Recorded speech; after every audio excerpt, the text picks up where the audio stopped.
So when we first proposed the idea of reusing the logs from the tree removal, they said, okay, what did you have in mind?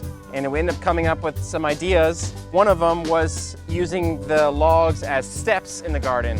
So instead of using stones or gravel or pavers or concrete, we use a natural material like these steps. And it kind of made it fun. We made various heights. They have 2 small kids. It allows them to kind of have some play features and just make something different and unique. We also use the logs to create like a small stepping bridge over our bioswale, which catches water off the roof.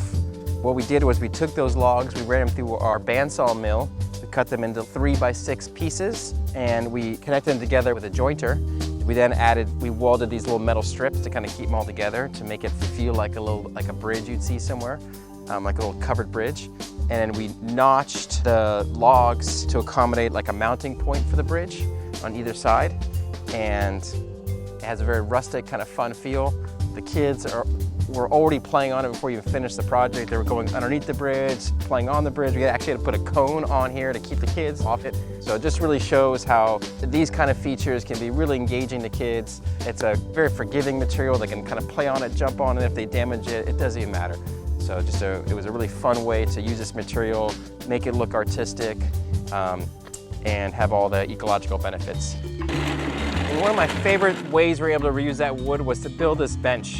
What we wanted to do was have the bench and the bridges kind of tie in with each other. So we did a matching kind of strap around the bench so they kind of blend in. It also holds it in place structurally. We use something called dominoes. And dominoes are made by a company called Festool.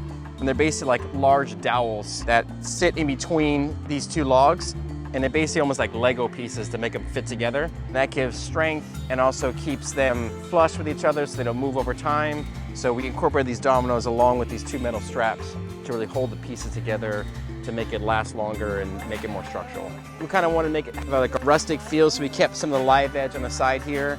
And just really a fun way to reuse this wood to make a seating area in the garden. So just a really example of how we can tell the story of the project, of how the old tree turned into a bench. It got turned into other elements of the garden in a thoughtful, creative, artistic way. So I was really excited on my team to be able to make this bench. And the kids are super excited about it. They're gonna be playing on it, utilizing it, and that's kind of the goal, is how do we not only implement these things to make it look good, make it educational, make it interactive, really checks all the boxes of sort of the goals and ethos of the business.